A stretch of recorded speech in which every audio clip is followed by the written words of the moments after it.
So warm welcome. How's everyone feeling? Unbelievable! Woo-hoo! That's what I like to hear. That's a good way to start it off. So first national fall. So the first national fall since September 2020 as declines accelerate across Sydney and Melbourne in May. So that's the heading. And the reasons are housing markets lost more steam in May as a combination of higher interest rates, rising inventory levels and lower sentiment dampened conditions, CoreLogic Home Value Index showed. Although housing values continued to rise across the remaining capitals, the growth was not enough to offset and depreciate in Sydney, Melbourne, Canberra, which pushed the combined capital index to negative 0.3% lower over the month. Since peaking in January, Sydney housing values are down negative 1.5%, but remain 22% above pre-COVID levels. So that's pretty huge. Comparatively, Melbourne, which experienced a softer growth rate, has recorded a smaller peak to date, decline over negative 0.8, with housing values now 9.8 higher compared to pre-COVID levels. So even though we're seeing that downturn, the way I explain it is it's like a roller coaster that's, you know, half the roller coaster car is down the dip and the rest is following. Outside of Sydney, Melbourne and Canberra, growth trends remain positive in May, albeit with less momentum in most markets. Perth, Adelaide were exceptions where the quarterly growth trend lifted in May. So there is still that two-speed market. Welcome, GP. So the 0.5 rise, Australia's combined regional areas, it was not enough to keep the national index in a positive monthly territory, with the national HRV down negative 0.1% in May for the first monthly decline in the national index since September 2020. Okay.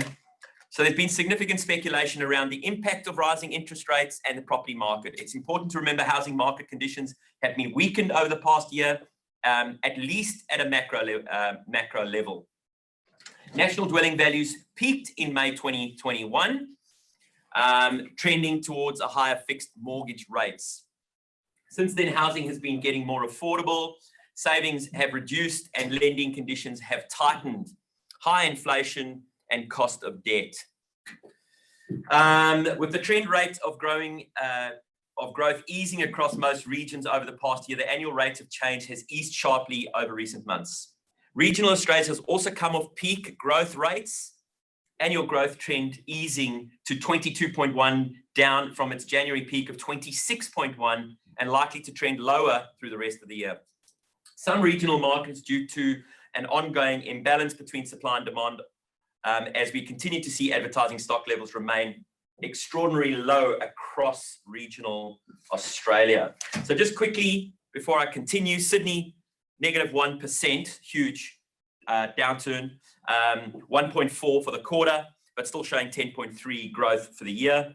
A medium house price, Sydney, 1.120. Melbourne, 0.7, negative 0.7 for the month, negative 0.8 for the quarter. Interesting that those are the only negative growth rates other than Canberra, which is 0.1 negative, and combined capital cities, which is 0.3%. But it was enough to swing the national growth rate to 0.1% negative. So we're just tipping in nationally because of Sydney and Melbourne showing even further declines. Obviously, Brisbane 0.8 growth, Adelaide 1.8 growth for the month, and Perth 0.6% for the month. Brisbane 4.6 for the quarter, 5.7 and 2.7 Perth respectively. So still showing great growths in Brisbane, Adelaide and Perth. Brisbane is showing slowdown quicker than Adelaide and Perth because they had quite high rises. So just something to be aware of there. Interesting enough, we've got the median house prices, combined capital cities, 829,000, regional 597,000, and national 752,000. Perth is still sitting at 555,000. So interesting statistics there. Let's have a look at the stock levels. So the trend in advertised stock levels helps to explain the weaker conditions across Sydney and Melbourne. Nationally advertised stock levels remain negative 10.3 below levels seen this time last year and negative 28.4% below the previous 5-year average. However, inventory in Sydney and Melbourne are now higher than 12 months ago and against the 5-year average. With stock levels now higher than normal across Australia's 2 largest cities, buyers are back in the driver's seat in Sydney and Melbourne. Okay, so don't panic. It's really only Sydney and Melbourne. Higher listings add to tougher selling conditions more broadly. Vendors in Sydney and Melbourne have faced lower auction clearance rates since mid-April, and those selling via private treaty are taking longer to sell with higher rates of discounting. So the old trend is happening, the discounting, property sticking on the market, and all that downturn type of stuff is starting to happen, especially in those 2 major cities. Outside of Sydney and Perth, stock levels remain below average.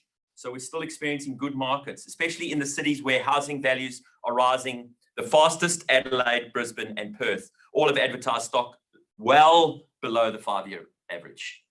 Okay, so if you're in those regions, there is really nothing to worry about in the short term. Sydney recorded the largest drop in estimated home sales, down from negative 33.4%. Combination of interest rates, lower rates of housing savings, more cautious lending environments, housing demand, reduced housing demand. Stock levels are likely to continue rising. Buyers by creating increased competition amongst vendors, so more stock availability, spoiled for choice. So that's what's happening in the real estate market. While housing value growth has slowed, rents continue to rise. It's always the way. 1% in May, quarterly rate growth is 3%, up 60 basis points on a year ago. Unit rents are rising at a faster annual pace than housing rents. Amidst rising rents and general easing in home value growth, yields are recording some upward movement. Sydney are up from 2.42% to 2.59, no big deal. Melbourne yields have increased from 2.74 to 2.86%. But it is, Lee, can you mute please, buddy? It is showing obviously upward trend in return on investment for investment properties and rental properties. So that's a positive. We're still showing, and the smaller major cities are still showing some good, rent return on investments with an average, I think, of about 3.5. But you can still get up to, I was having a look, you can still get up to 5-6%. In fact, there's some regional Western Australian places that you can still get 10 to 13% return on investment. Just saying. I've got a few of those. Okay, as interest rates normalise over the next 12 to 18 months, the expectation is most of Australia's capital cities will move into a period of decline brought about by less demand.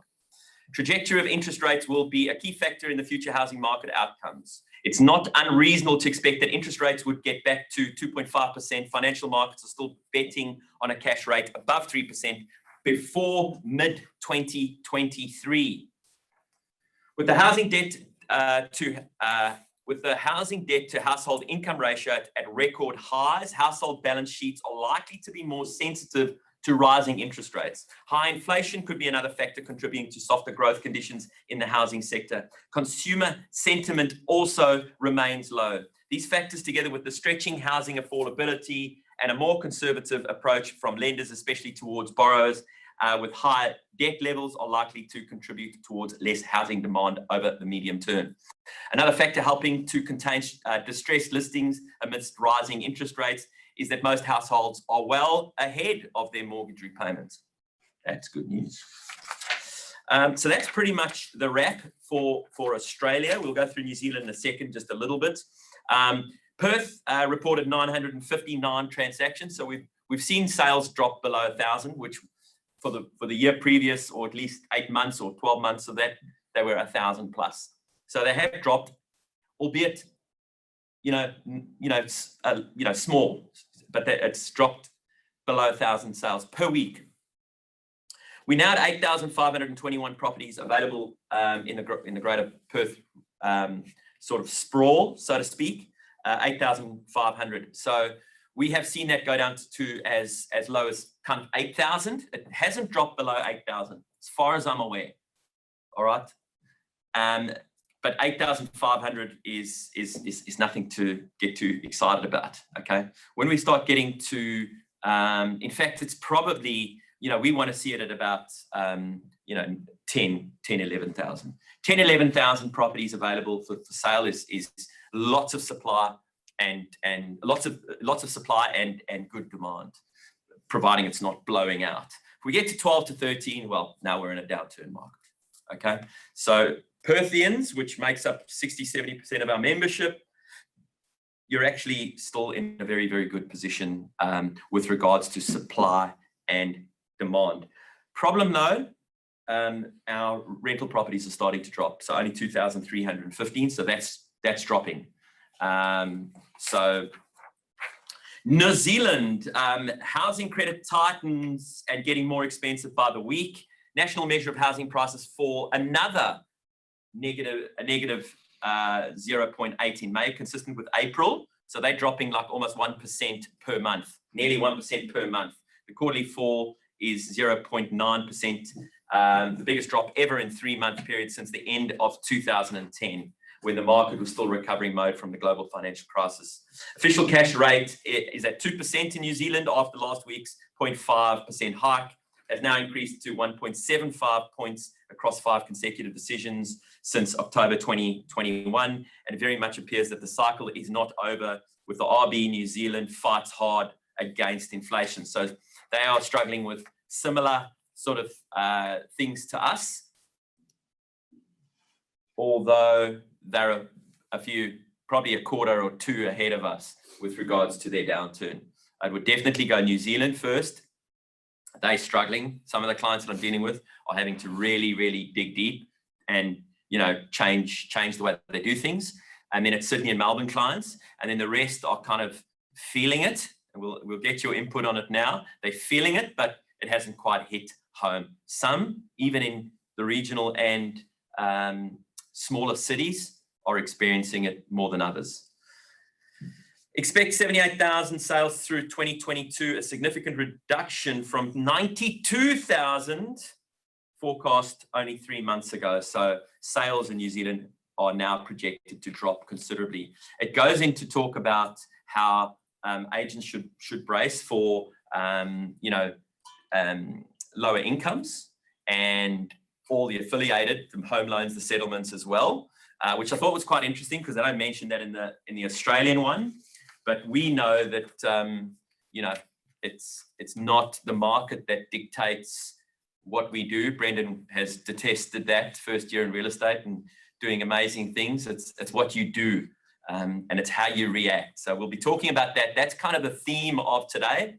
It's about, all right, we're not, other than our New South Wales counterparts and of course our Melbourne counterparts, everyone else is still enjoying a good market, but we've got to prepare and we've got to react for change. And we're going to be taking the bull by the horns this morning, just getting you thinking about maybe changing some of your procedures and systems and structures to enable you to enjoy the same income level. And if not better, geez, why not enjoy better? I mean, all I've heard from agents over the last 2 years is no stock, no stock, no stock, no stock. If I just had this, if I just had that. Well, if you had it, what would you do? How would you do things differently? And that's really what we're going to be talking about today. So just over to you guys. For those of you just arrived, I do know there's traffic, so thank you for attending, and it's all good. I appreciate you attending. No excuse for you. You're just around the corner. So what's that? 3 keys. Only key. $3. That is an excuse in itself. Only kidding, mate. How's everyone feeling the market? So is that accurate? How are you guys feeling it? Who wants to? Matt, how are you doing? Just a quick one. The stat you ran out, I think, from the following week, because this week was 1,100 sales, and listings is below 8,000. So this is Perth. Yeah. Okay. Okay, I stand to be corrected I then. read it this week and I was like, that's not what I read, because that. Anita might have printed it last week. Yeah, but it actually surprised me that. So what? So read them out what they are. So sales activity. So this is 30th of May. Sorry. Yeah. Okay. So there's a new one today. Have a look at the date on that. Yeah. That's the 6th of March, Ah. and June. Just saying. No, this one's. I like your positivity, though. Yeah. The new one, It was over 1,000 still, Yeah, though, but- wasn't it? I think it is. The Yeah. new one comes out on a Thursday, so if Oh, it comes weird. out, I'll bring it in for you. So if you're looking for March's feedback, talk to Matt. He just wants to take it. Let me have a look. There was, I used to get it. there was a new one. I read it and I was like. Well, that's the I can find it. I'll Anyway. find it. Yeah. So you don't feel so silly. Oh, God. It's too early in the morning. anyway. It is what it is. If we are wrong, we stand to be corrected. It's not the first time, won't be the last. But thanks for that input there.